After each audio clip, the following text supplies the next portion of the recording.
भ्रष्टाचार मुक्त उत्तराखंड संकल्प बढ़ रहा आगे। भ्रष्टाचारियों को जेल भेजने की मुहिम तेज। भ्रष्टाचारियों के खिलाफ विजिलेंस कार्रवाई हुई तेज। 48 घंटों में 2 रिश्वतखोर रंगे हाथों पकड़े गए। रुद्रप्रयाग में लखपति दीदी अभियान शक्ति का सम्मान कार्यक्रम का आयोजन। मुख्यमंत्री पुष्कर सिंह धामी ने कहा, मातृशक्ति की आजीविका सुधार की दिशा में महत्वपूर्ण कदम। केदार घाटी के उत्पादों को बनाएंगे केदार ब्रांड।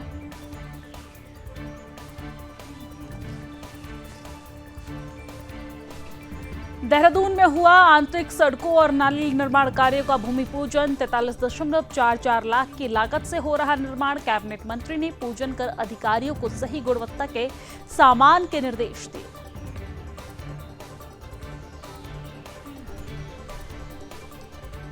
हरिद्वार में यति नरसिंहा नंद के खिलाफ प्रदर्शन करने वालों पर मुकदमा दर्ज। नरसिंहा नंद ने पैगंबर मोहम्मद पर दिया था बयान। वीडियो और फोटो के जरिए हो रही लोगों की पहचान।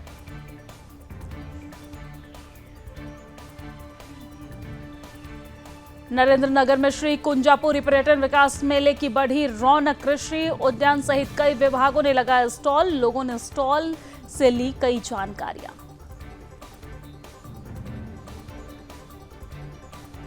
रामनगर में कांग्रेस ऑफिस में कब्जे को लेकर तानातनी। पूर्व विधायक और भूस्वामियों के बीच हुई खटपट। प्रशासन ने दोनों पक्षों में कार्रवाई। बातचीत, मामले में जांच जारी।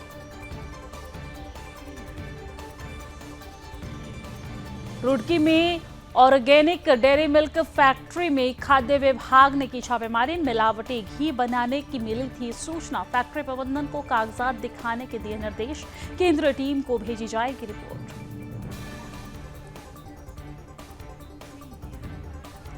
विकासनगर में बढ़ता अवैध खनन। नाव घाट पुल बना अवैध खनन का अड्डा। चोर रास्तों से उपखनिज पहुंचाई जा रही है। कई जगह स्पेशल माइनिंग कंपनी पर खड़े हुए सवालिया निशान।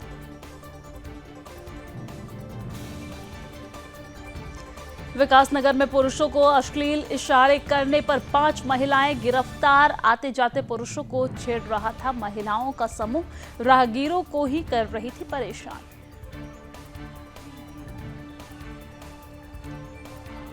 टिहरी कलेक्ट्रेट सभागार में जनता दरबार का आयोजन। अपर जिलाधिकारी कृष्ण कुमार मिश्रा ने सुनी शिकायतें। दर्ज हुई कम शिकायतें, समाधान के लिए अधिकारियों को दिए निर्देश।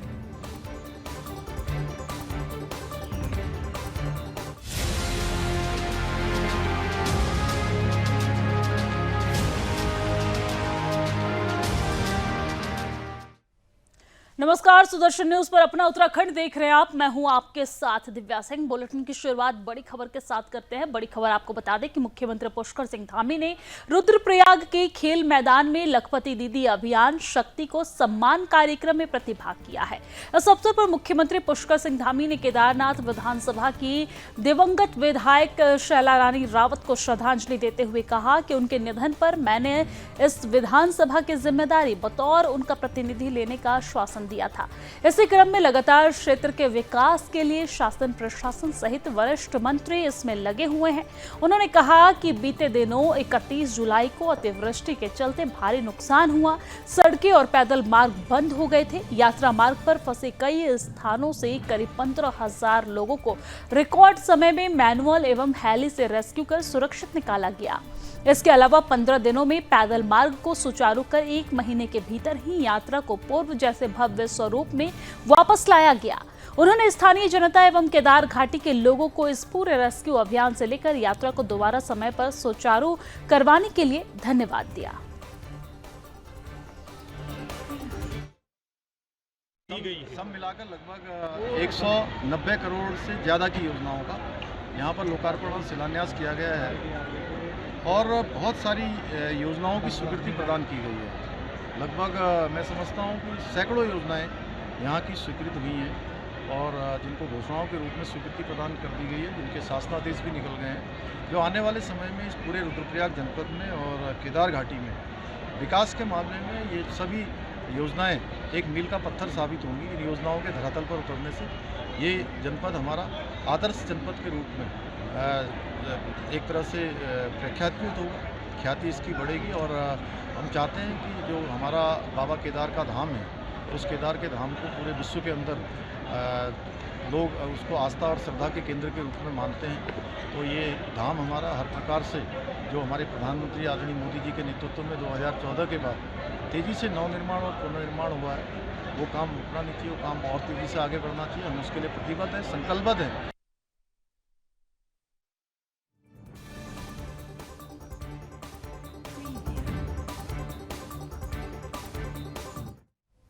और चलिए आगे बढ़ते हुए बात करते हैं देहरादून के किशन नगर की। किशन नगर वार्ड नंबर 12 में कैबिनेट मंत्री गणेश जोशी ने मसूरी देहरादून विकास प्राधिकरण के 43.44 लाख की लागत से 1.5 किलोमीटर लंबाई के अतिरिक्त सड़कों और नाली निर्माण के कार्यों का भूमि पूजन किया है। कैबिनेट मंत्री ने MDDA के अधिकारियों को सड़क निर्माण में इस्तेमाल सामान की गुणवत्ता पर विशेष ध्यान देने के भी निर्देश दिए हैं।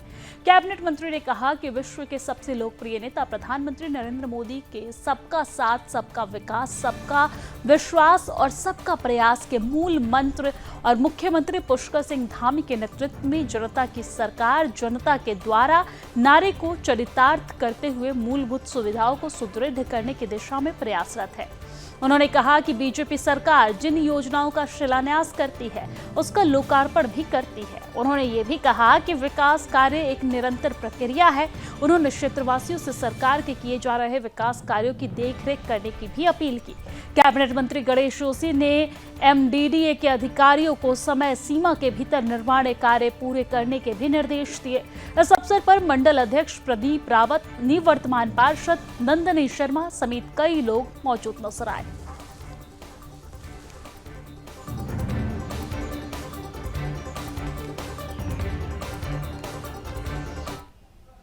और चलिए आगे बढ़ते हुए बात पौड़ी की कर लेते हैं। मुख्यमंत्री पुष्कर सिंह धामी का भ्रष्टाचार मुक्त उत्तराखंड का संकल्प निरंतर आगे बढ़ रहा है। प्रदेश में भ्रष्टाचारियों के खिलाफ विजिलेंस की कार्रवाई निरंतर गतिमान है। बीते 48 घंटे में विजिलेंस ने चमोली एवं पौड़ी से 2 रिश्वतखोरों को रंगे हाथों गिरफ्तार किया है। इससे स्पष्ट दिखता है कि मुख्यमंत्री ने प्रदेश में भ्रष्टाचारियों को जेल भेजने की मुहिम तेज कर दी है। शनिवार को विजिलेंस टीम ने पौड़ी जिले के अगरोड़ा क्षेत्र में राजस्व निरीक्षक कैलाश रवि को 15,000 रुपए रिश्वत लेते हुए रंगे हाथों गिरफ्तार किया। इस घटना के तुरंत बाद रविवार को चमोली जिले के कर्णप्रयाग क्षेत्र के बीते 48 घंटे में विजिलेंस द्वारा लगातार 2 बड़ी गिरफ्तारियों से मुख्यमंत्री धामी के भ्रष्टाचार मुक्त उत्तराखंड की मुहिम और तेज हो गई है। आपको यह भी बता दें कि मुख्यमंत्री पुष्कर सिंह धामी ने पहले दिन से ही भ्रष्टाचारियों को सख्त चेतावनी दी है। आम जनता की भ्रष्टाचार से संबंधित शिकायतों को सुनने के लिए राज्य में भ्रष्टाचार मुक्त ऐप 1064 को भी लॉन्च किया गया है एवं प्रदेश के हर छोटे बड़े सरकारी दफ्तरों में भ्रष्टाचार मुक्त ऐप 1064 के पोस्टर लगाए जा रहे हैं, जिससे लोगों में जागरूकता पैदा हो।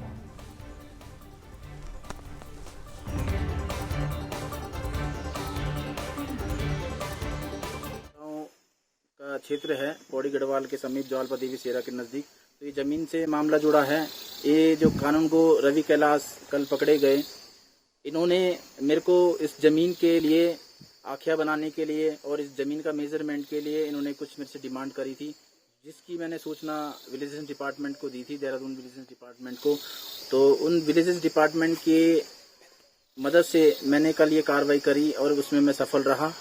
तो मेरी सरकार से यही विनती रहेगी कि जो हमारी खाली भूमि है, जो हमारी यहाँ पे पौड़ी गढ़वाल नौगांव क्षेत्र में हमारी पैतृक संपत्ति है, जो खाली जमीनें हैं, उसमें अगर कोई कब्जा कर देगा तो कब्जा उसका हो जाएगा, पहला सवाल। दूसरा सवाल, क्या कोई इंसान यहाँ पे गढ़वाल उत्तराखंड सरकार से मेरी विनती है कि जिनकी जमीनें खाली पड़ी हैं, क्या वो सेफ्टी नहीं है? इस समय उनकी सेफ्टी नहीं है। जब तक वहाँ पे ये कब्जा ना हो, किसी का कोई एंगल ना हो, किसी का कोई लेंटर ना डला हो, तो इन जमीनों का इसके बारे में कोई हल करा जाए। मुख्यमंत्री जी से मेरा निवेदन है।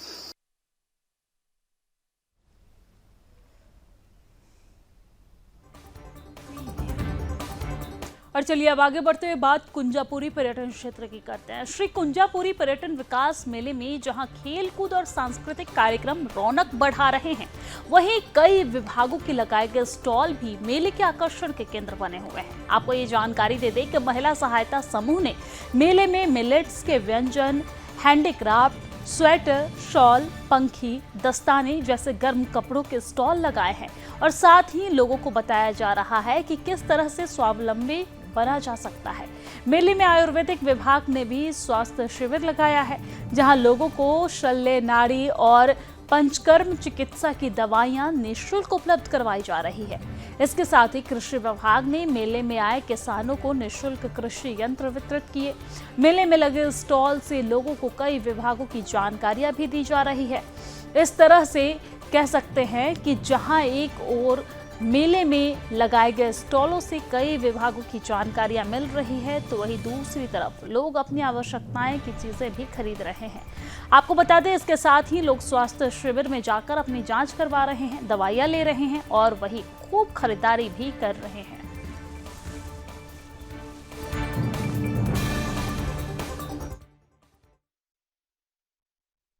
हम हर वर्ष जो भी है हमारा जो ये श्री मां कुंजापुरी पर्यटन एवं विकास मेला है, इसमें हर वर्ष हम अपने विभाग का स्टॉल लगाते हैं और इस वर्ष हमने एक अलग जो विधा है हमारी आयुर्वेद की, जैसे शल्य चिकित्सा, पंचकर्म, योग, मर्म चिकित्सा, न्यूरोथेरेपी, इसके बारे में लोगों को जागरूक करने के लिए हमने यहाँ पे प्रयास किया है और हमारे स्टॉल में नगरवासी भारी संख्या में आके इसका लाभ प्राप्त नमस्ते करती हूँ। मेरा नाम सुचिरा भंडारी है। मेरे समूह का नाम लक्ष्मी सहायता समूह है, जो ग्राम बनाली के उसमें आता है।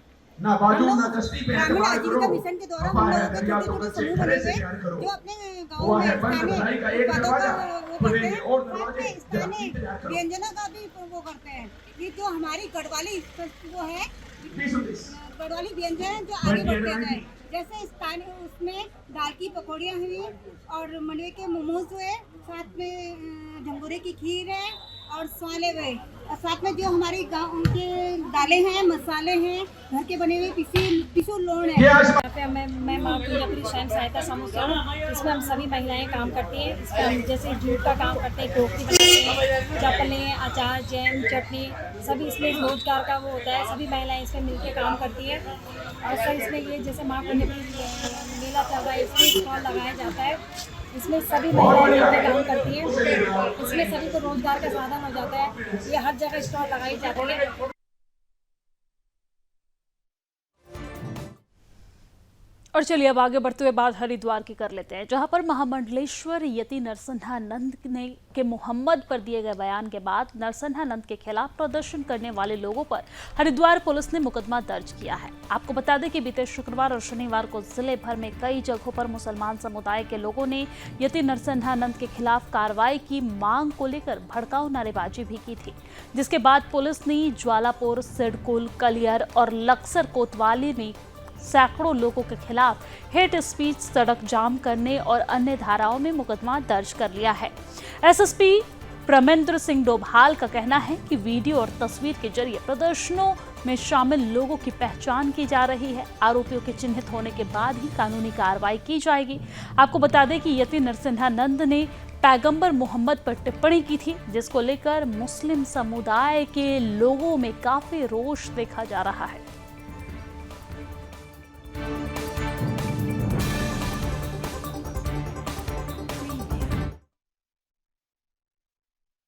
यति नरसिम्हानंद के द्वारा जो एक भाषण दिया गया था, जिस पर तत्काल कई संगठनों द्वारा प्रतिक्रिया व्यक्त की गई थी।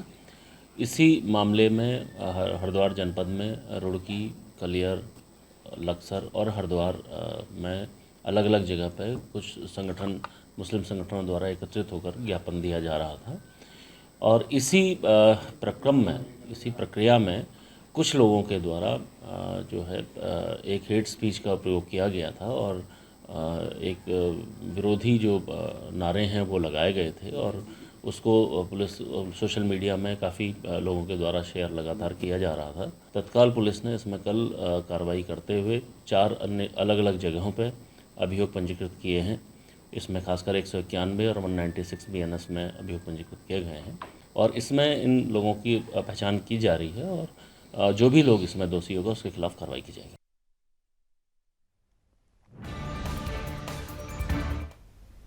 और चलिए आगे बढ़ते हुए बात करते हैं रामनगर की रानीखेत रोड पर साल 2017 में हुए विधानसभा चुनाव से पहले कांग्रेस ऑफिस खोल दिया गया था। बताया जाता है कि जिस स्थान पर यह ऑफिस खोला गया था वो जमीन नगर के उद्योगपति नीरज अग्रवाल की थी। नीरज अग्रवाल की कांग्रेस के वरिष्ठ नेता और पूर्व विधायक रणजीत सिंह रावत के साथ काफी गहरी दोस्ती थी, लेकिन किन्हीं कारणों से अब दोनों के बीच खटपट चल रही है। बीते रविवार को रात नीरज अग्रवाल कांग्रेस ऑफिस में पहुंचा और अंदर रखा सारा सामान बाहर निकालकर वहां कब्जा कर लिया। कांग्रेस कार्यकर्ता ने जब यह देखा तो उसने नीरज अग्रवाल के लगाए गए तालों को खोलकर निकाल दिया और सामान दोबारा से ऑफिस के अंदर रख दिया। इसके बाद दोनों पक्षों के बीच गर्मागर्मी देखने को मिली, लेकिन जिस समय यह घटना हुई उस दौरान पूर्व विधायक रणजीत सिंह रावत किसी काम से दिल्ली गए हुए थे। जब पुलिस और प्रशासन को घटना की जानकारी मिली तो तहसीलदार कुलदीप पांडे, सीओ कोतवाल भारी पुलिस बल के साथ मौके पर पहुंचे और उन्होंने भूस्वामी यानी कि नीरज अग्रवाल और कांग्रेस कार्यकर्ता को समझाया, लेकिन दोनों ही पक्ष इस ऑफिस पर अपना अपना कब्जा होने की बात करते रहे। वहीं मामले की भनक लगते ही भारी संख्या में कांग्रेस के कार्यकर्ता भी मौके पर इकट्ठे हो गए। मामले में भी भूस्वामी नीरज अग्रवाल ने बताया कि साल 2017 में उन्होंने अपना ऑफिस कुछ समय के लिए कांग्रेस नेता रणजीत सिंह रावत को दिया था। उनका आरोप है कि कांग्रेस नेता ने उनके ऑफिस पर अवैध रूप से जबरन कब्जा किया और कई बार कहने के बाद भी उसे खाली नहीं कर रहे थे। वहीं पूर्व विधायक रणजीत सिंह रावत का कहना है कि भूस्वामी ने स्वयं उन्हें ये ऑफिस दिया था और किसी भी प्रकार का कोई अवैध कब्जा नहीं किया गया है।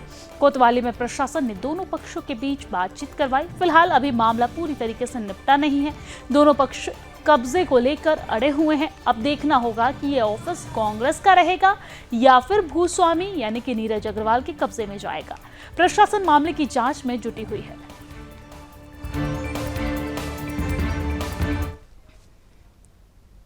ऐसा खाली नहीं हुआ है, मेरा अपना पैतृक संपत्ति है वो, और बस सिर्फ मैंने 2-3 महीने के लिए वहाँ दी थी। रंजीत भाई का अपना पर्सनल इलेक्शन था, मेरे उनसे बहुत पुराने संबंध रहे हैं, तो उन्होंने मुझसे कहा कि नीरा 2-3 महीने के लिए दे दे, मैंने उन्हें दे दिया।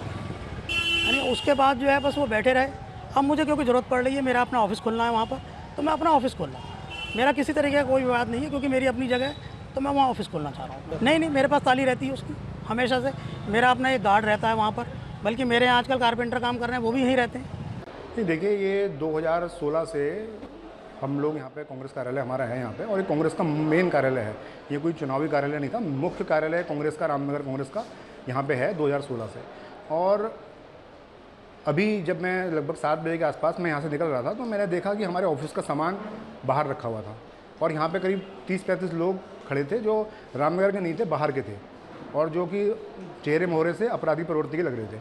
तो मैं यहाँ पे उनको देख के रुका, और मैंने जब पता करा तो पता चला कि ये कोई बाहर के लोग हैं, और इन्होंने हमारा ऑफिस का सारा सामान बाहर सड़क पर रख दिया।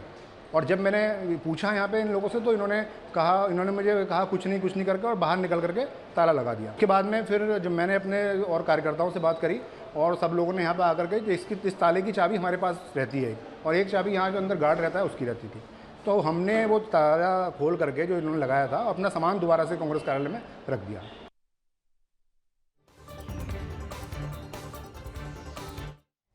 और चलिए आगे बढ़ेंगे। इसी बीच बड़ी खबर सामने आ रही है। आपको बता दें ये बड़ी खबर उत्तराखंड से निकलकर सामने आ रही है, जहां पर एंटी नारकोटिक्स टास्क फोर्स की बड़ी कार्रवाई देखने को मिली है। जी हां, ये बड़ी जानकारी हम आप तक पहुंचा रहे हैं, जहां पर एएनटीएफ की नशा जिहाद पर बड़ी कार्रवाई देखने को मिली है।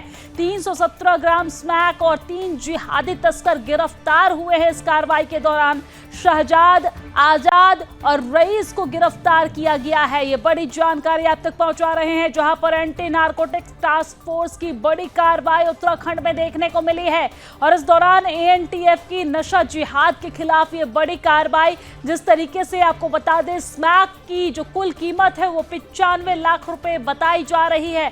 नशा जिहाद पर पुलिस की कार्रवाई लगातार यूं ही जारी रहेगी, ऐसा पुलिस प्रशासन का कहना है।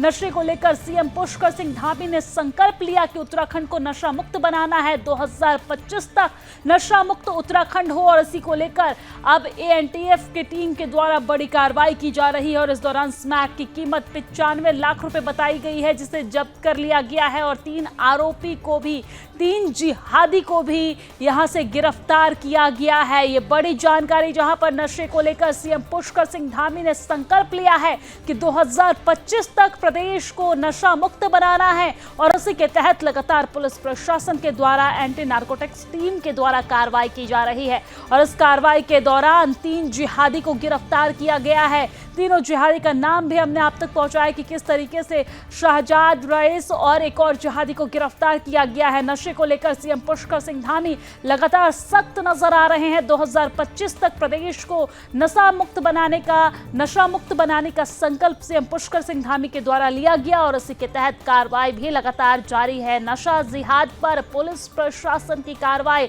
लगातार जारी है।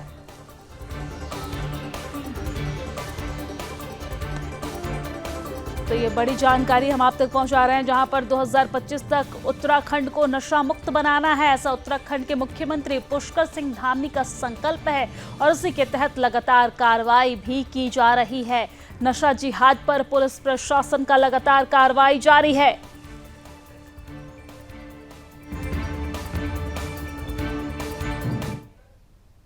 और चलिए अब आगे बढ़ते हुए बात रुड़की की करते हैं। रुड़की के थाना भगवानपुर के पास Bhole Baba organic dairy milk private limited factory में खाद्य सुरक्षा विभाग की टीम ने मिलावटी घी बनाने की सूचना पर छापेमारी की। छापेमारी के दौरान फैक्ट्री में प्रोडक्शन बंद पाया गया। टीम के अधिकारियों ने फैक्ट्री प्रबंधन को कागजात दिखाने को कहा। तो आपको बता दें, तिरुपति बालाजी मंदिर में लड्डू वाले प्रसाद में मिलावट होने के मामले को लेकर खाद्य सुरक्षा विभाग की टीम अधिकारी योगेंद्र भंडारी, महिमानंद जोशी सहित अन्य अधिकारियों ने फैक्ट्री में छापेमारी के लिए पहुंचे और अधिकारियों ने बताया कि एक अज्ञात व्यक्ति ने शिकायत की थी इस कंपनी में जो देसी घी बनाया जा रहा है उसमें मिलावट की जा रही है। लेकिन जब खाद्य सुरक्षा विभाग की टीम फैक्ट्री पहुंची तो वहां किसी तरह का कोई भी प्रोडक्ट बनता हुआ नहीं मिला है, बस खाली रैपर और डब्बे वहां पे रखे हुए मिले हैं। वही टीम को कंपनी में 2 जो वर्कर हैं, जो वहां पर काम करने वाले हैं, वो मिले, जिससे जानकारी ली गई तो कर्मचारी ने बताया कि 1 महीने से कंपनी में कोई प्रोडक्शन नहीं हो रहा है। जिसके बाद खाद्य सुरक्षा विभाग के अधिकारियों ने कंपनी को कागजात दिखाने के निर्देश दिए। उन्होंने कहा कि केंद्रीय टीम मामले में जांच कर रही है, वो भी अपनी तरफ से रिपोर्ट बनाकर केंद्रीय टीम को भेजेंगे। यानी कि जिस तरीके से तिरुपति प्रसादम को लेकर बवाल शुरू हुआ, इसके बाद देश के अलग अलग राज्यों में, अलग अलग कोने में मिलावटखोरी को लेकर तमाम जो कार्रवाई है वो की जाने लगी। खाद्य विभाग एक जगह पर छापेमारी करते हुए और गुणवत्ता जांच करते हुए नजर आए। हमने देखा कि किस तरीके से बाबा महाकाल की नगरी में जो लड्डू प्रसाद के तौर पर मिलता है उसकी भी जांच की गई, लेकिन हालांकि लड्डू जो है वो पूरी तरीके से अपने मानक पर खड़ा उतरा, जिसके बाद उसे पास किया गया। और इसी तरीके से अलग अलग जगहों पर जो प्रसाद मिलता है या फिर जो खाने की चीज़ें हैं उस पर जांच लगातार जारी है। खाद्य विभाग की तरफ से रेड की कार्रवाई अलग अलग जगहों पर जारी है। दरअसल आज खाद्य सुरक्षा आयोग महोदय के निर्देशानुसार हमारी हरिद्वार की जनपद की एफडी की टीम यहाँ पहुँची है। तो यहाँ आने का मकसद है कि घी में आजकल मिलावट के आधार पे हम लोग जांच कर रहे हैं। आयुक्त महोदय द्वारा जो निर्देश दिए गए कि इसकी जांच की जाए कि मेन फैक्ट क्या है, उसके आधार पर हम जब यहाँ पहुँचे तो हमें पता चला कि सेंट्रल लाइसेंस की वो है, इसमें जो निर्माण जो लाइसेंस दिया गया सेंट्रल FSI द्वारा लिया गया है, सेंट्रल यूनिट है। तो आज महोदय के निर्देशानुसार हम आए हैं, अदरवाइज सेंटर की जो इनकी इन्फॉर्मेटिव टीम है वो इस पर कार्य करती है। तो हमने पाया यहाँ पे तो देखा कि यहाँ पे कोई भी इस पर मशीन इंस्टॉल है, लेकिन इस पर कोई भी इस टाइम फाइनल प्रोडक्ट हमको नहीं मिला है, ना बन रहा है इंस्पेक्शन अनुसार। यहाँ पे हमें 2 लोग मिले जो अथॉरिटी, जो इनके जो मेन अथॉरिटी है, चाहे वो लैब टेक्नीशियन हो, चाहे मैनेजर हो, चाहे ऑनर हो, वो कोई यहाँ नहीं मिले। तो सेंटर DO से हमारी वार्ता हुई फ़ोन से, उनके द्वारा जो डिटेल हमको दी गई है उसके आधार पर हमने कॉन्टैक्ट किया है। तो कॉन्टैक्ट हमारे जो जिससे कॉन्टैक्ट हुआ, मैनेजर साहब से हमारा कॉन्टैक्ट हुआ है, जो इस यूनिट के मैनेजर है, और उनके द्वारा मिश्राना है, उनके द्वारा बताया कि मैं बाहर में अभी आ नहीं सकता हूँ इसमें इस टाइम। तो हमने उनसे कहा कि आप 2 साल का डिटेल दीजिए कि आपने क्या कहाँ इसका भेजा है, कहाँ पर आपने जो निर्माण किया है।